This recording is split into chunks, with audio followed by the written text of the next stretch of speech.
جو لوگ خبروں کے ذریعے دوسروں کو ڈراتے ہیں، جو لوگ خبروں کے ذریعے بھرم پیدا کرتے ہیں، جو لوگ خبروں کے ذریعے قوموں کے اندر نفاق ڈالنا چاہتے ہیں، یاد رکھو اللہ اکبر۔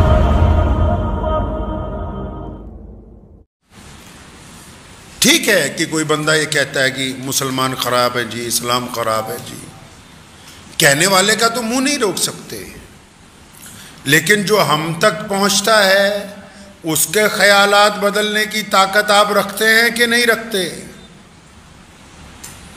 یہ مان لیا کہ میڈیا پر جھوٹ بولا جا رہا ہے اسلام کے خلاف، کہ وہ اسلام کے اصول کو بگاڑ کے اپنی سمجھ کے مطابق پیش کر رہے ہیں،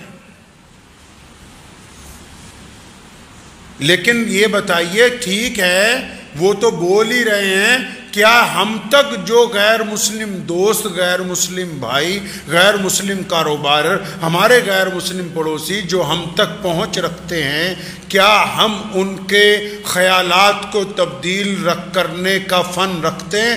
اگر ہمارے کے اندر یہ خصوصیت ہے تو اس کا مطلب ہم مسلمان ہیں، اگر ہمارے اندر یہ خصوصیت نہیں تو ہمیں اپنے ایمان پر ایک دفعہ غور کرنا ہوگا۔ کون سا فن؟ قرآن نے کہا نماز پڑھو، کیوں؟ فرمایا تاکہ تم بری باتیں نہ کرو، اچھی باتیں کرو۔ رسول اللہ نے کہا نماز میری آنکھوں کی ٹھنڈک ہے، اور رسول اللہ نے فرمایا کہ مومن جھوٹ نہیں بول سکتا۔ اب جو غیر مسلم ہمارا دوست ہے، جو ہمارے ساتھ پڑھتا ہے، جو ہمارے ساتھ کاروبار کرتا ہے، جو ہمارے ساتھ سفر کرتا ہے، اگر میرے کردار میں رسول اللہ صلی اللہ علیہ وسلم کا حکم نافذ ہے تو وہ 20 لوگوں میں بیٹھ کے کہہ سکتا ہے کہ تم جو عبد الرحمن کے خلاف باتیں کرتے ہو، تم جو محمد شفیع کے خلاف باتیں کرتے ہو، تم جو باتیں کرتے ہو ان ایمان والوں کے خلاف، تم جھوٹ بولتے ہو، میرا ان کے ساتھ بسیرا ہے، وہ ایسے ہے نہیں جیسا تم دکھانا چاہ رہے ہو۔ اسلام نے یہی تو کمال کیا ہے، لوگوں نے روکا نا، اس دور میں بھی میڈیا نے روکا لوگوں کو کہ محمد رسول اللہ تک اپروچ نہیں کرنا، نبی علیہ السلام تک مت پہنچو، کہا، اور لیکن جو پہنچ گیا وہ نبی علیہ السلام کا اعلیٰ کردار دیکھ کے، نبی علیہ السلام کا حسن اخلاق دیکھ کے پھر لوٹ کے نہیں آیا، اس نے نبی علیہ السلام کے دستے حق کے اوپر بیعت کی ہے اور یہ اعلان کیا ہے کہ یا رسول اللہ میں تو آپ کے غلاموں کی صف کے اندر شامل ہو گیا ہوں۔ میں مانتا ہوں اس بات کو کہ موجودہ دور میں پوری دنیا کے اندر بہت سارے سیاستدان اسلام کی مخالفت کر کے آگے جانا چاہتے ہیں، کرنے دیجئے، مخالفت اسی کی ہوتی ہے جس میں کوئی بات ہوتی ہے، لیکن کیا ہم میں وہ بات ہے کہ نہیں؟ بات اب یہ ہے، وہ کہتا ہے نا تو ادھر ادھر کی نہ بات کر، یہ بتا کہ قافلہ کیوں لٹا، مجھے رہزنوں سے گلا نہیں، تیری رہبری کا سوال ہے۔ ہم اسلام کو کس طریقے کے ساتھ چلا رہے ہیں؟ کیا نبی علیہ السلام کا یہ طریقہ ہے جو ہم نے اپنے اندر رائج کیا؟ قرآن نے کیا ایسا ہم کو سمجھایا ہے؟ معیار جو ہے لوگ ایسے نہیں تولتے، لوگ آپ کے کردار کو دیکھتے ہیں۔ پوری کائنات میں آج اسلام سب سے بڑا مذہب ہے، پتہ ہے آپ کو؟ پوری کائنات میں اتنے کروڑوں دل اگر کسی ایک ذات کے لیے دھڑکتے ہیں تو صرف محمد رسول اللہ صلی اللہ علیہ وسلم کی ذات گرامی ہے۔ آج بھی کائنات میں اگر کسی کی وجہ سے امبیسیاں بند ہو جاتی ہیں، کوئی قوم سراپا احتجاج بنتی ہے تو صرف محمد رسول اللہ صلی اللہ تعالی علیہ وسلم ہے۔ تو ہمیں تو اسی نبی علیہ السلام کے طریقے کے اوپر چلنا ہے، پیارے نبی علیہ السلام کے طریقے پر۔ اس نے کہا نا دو رنگی چھوڑ دے یک رنگ ہو جا، دو رنگی چھوڑ دے یک رنگ ہو جا، سراسر موم ہو جا یا پھر سنگ ہو جا، ڈبل معیار کی زندگی چل نہیں سکتی ہے۔ ڈبل معیار کو اسلام نے شرک کا نام دیا ہے۔ ڈبل معیار کا انسان توحید پرست ہو نہیں سکتا، ڈبل معیار والا ایمان والا نہیں ہو سکتا۔ آپ نے سنا ہوگا کہ ایک بہت مشہور حکایت ہے کہ ایک درخت پر ایک جنگل میں ایک چڑیا اور ایک چڑا دونوں میاں بیوی بیٹھے ہوئے تھے، تو چڑے نے چڑیا کو کہا کہ وہ دیکھو دور سے، مجھے لگتا ہے کہ کوئی آ رہا ہے اور وہ ہمیں مار نہ دے۔ تو چڑیا کی نگاہ ذرا تیز تھی، اس نے دھیان سے دیکھا، کہہ رہے نہیں نہیں تمہیں غلط فہمی ہو گئی، آنے والے کے کپڑے، اس کا لباس، اس کا چہرہ، اس کے سر پہ باندھی ہوئی دستار، اس کا طریقہ یہ بتا رہا ہے کہ یہ شکاری نہیں ہے، یہ تو کوئی عبادت گزار ہے۔ چڑیا نے جو دور سے دیکھا نا تو اس نے کہا یہ شکاری نہیں، یہ تو کوئی عبادت گزار ہے۔ تو اتنی دیر میں ایک تیر آیا، چڑے کو لگا ساتھ ہی لے گیا۔ اب چڑیا نے جب دھیان سے دیکھا کہ جسے وہ شکاری نہیں سمجھ رہی تھی اسی کے ہاتھ میں کمان تھی اور اسی نے تیر چلایا تھا، تو اس نے جا کے راجا کی عدالت میں بادشاہ کے پاس مقدمہ کر دیا۔ اب جب گواہ دے بلائے گئے، اس بندے کو بھی پکڑ لیا گیا۔ اب انہوں نے کہا پتہ لگ گیا بھی اسی بندے نے مارا ہے، تو بادشاہ نے چڑیا سے کہا کہ پتہ لگ گیا کہ اسی نے قتل کیا ہے، اسی نے تیر مارا تھا، اب تم کیا چاہتی ہو کہ اسے مار دیا جائے؟ اسے مار دیں؟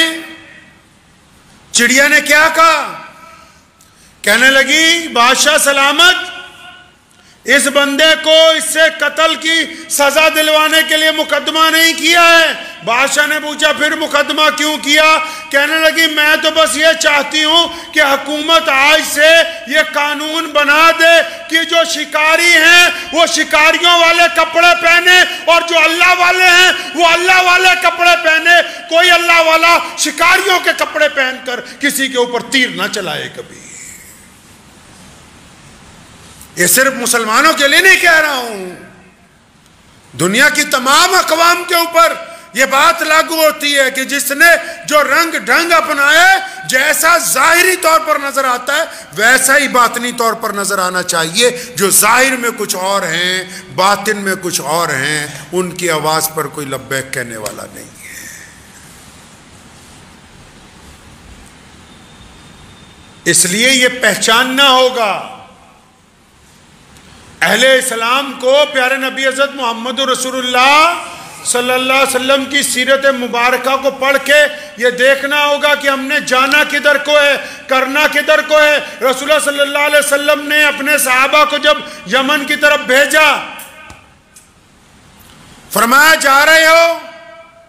جی یا رسول اللہ جا رہے ہیں۔ تو فرمایا لوگوں کو خوشخبری سنانا، راحت پہنچانی ہے۔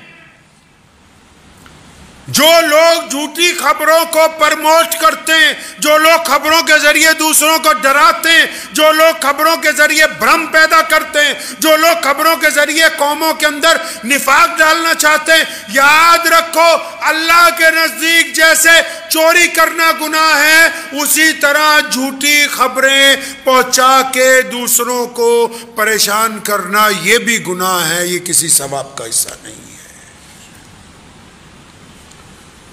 یہ جو ہاتھ میں مشین پکڑ رکھی ہے موبائل جس کا نام ہے، یہ بھی کل قیامت کے دن میزان میں رکھی جائے گی۔ کیا کر رہے ہیں اس سے؟ آپ کسی کو پریشان کر رہے ہیں کہ راحت پہنچا رہے ہیں؟ آپ بری باتیں آگے پہنچا رہے ہیں کہ اچھی باتیں پہنچا رہے ہیں؟ آپ نیکی کا پیغام دے رہے ہیں کہ بدی کا پیغام دے رہے ہیں؟ آپ لوگوں کو خوف زدہ کر رہے ہیں یا لوگوں کو جوڑ رہے ہیں؟ کر کیا رہے ہیں؟ کس نے کہا کہ اسلام صرف عبادت کا نام ہے؟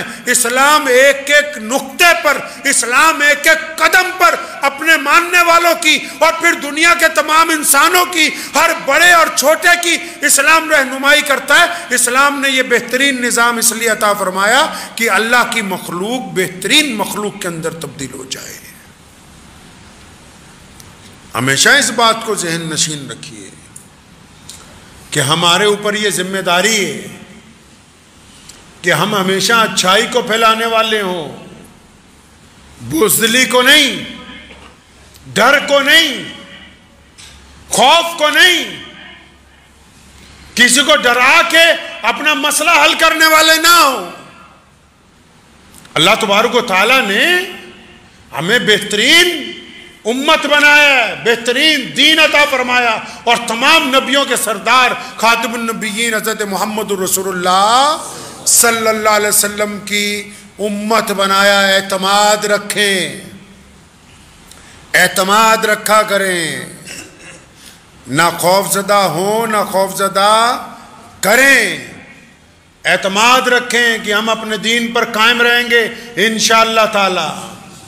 یہ جو حالات ہیں، یہ جو گفتگویں ہیں، یہ جو اسلام کے خلاف سوشل میڈیا کے اوپر پروپیگنڈا ہے، یہ ابو جہل نے شروع کیا تھا، یہ قیامت تک ہمارے پیرلر چلتا رہے گا، ہمیں اس کی کوئی پرواہ نہیں۔ ہمیں اگر پرواہ ہے تو محمد رسول اللہ صلی اللہ علیہ وسلم کے حکم کی پرواہ ہے، ان کی اتباع کی پرواہ ہے، ان کی پیروی کی پرواہ ہے۔ ہم نے وہ کام کرنا ہے جو رسول اللہ صلی اللہ علیہ وسلم کو پسند ہو۔ تو میں امید کرتا ہوں کہ آپ حضرات اس بات کو سمجھے ہوں گے کہ موبائل چلاتے وقت بھی، آپس کی گفتگو کے درمیان بھی، جو ایسی چیزیں جو دوسروں کو پریشان کر سکتی، جو دوسروں کو ذہنی طور پر دکھ پہنچا سکتی، جو اتفاق کو توڑ سکتی، جو نفاق پیدا کرتی، جو غیر ضروری، بالکل غیر ضروری ہیں، جو تو ان چیزوں کو اٹھا کے ڈیلیٹ کی ٹوکری میں ڈال دیجئے۔ اگر آپ ایسا کریں گے اللہ تبارک و تعالیٰ آپ کو اس کے اوپر بھی اجر عظیم عطا فرمائیں گے۔ ایسی ہی ہماری اپنے رب سے توقع ہے۔ دعا کیجئے اللہ تعالیٰ مجھے بھی آپ سب کو ان باتوں پہ عمل کی توفیق عطا فرمائے۔ وآخر دعوانا ان الحمدللہ رب العالمین۔ مجھے امید ہے کہ آپ کو یہ ویڈیو پسند آئی ہوگی۔ اگر پسند آئی ہو تو یہ آپ اپنے دوستوں کے ساتھ شیئر کریں اور اس چینل کو سبسکرائب ضرور کریں۔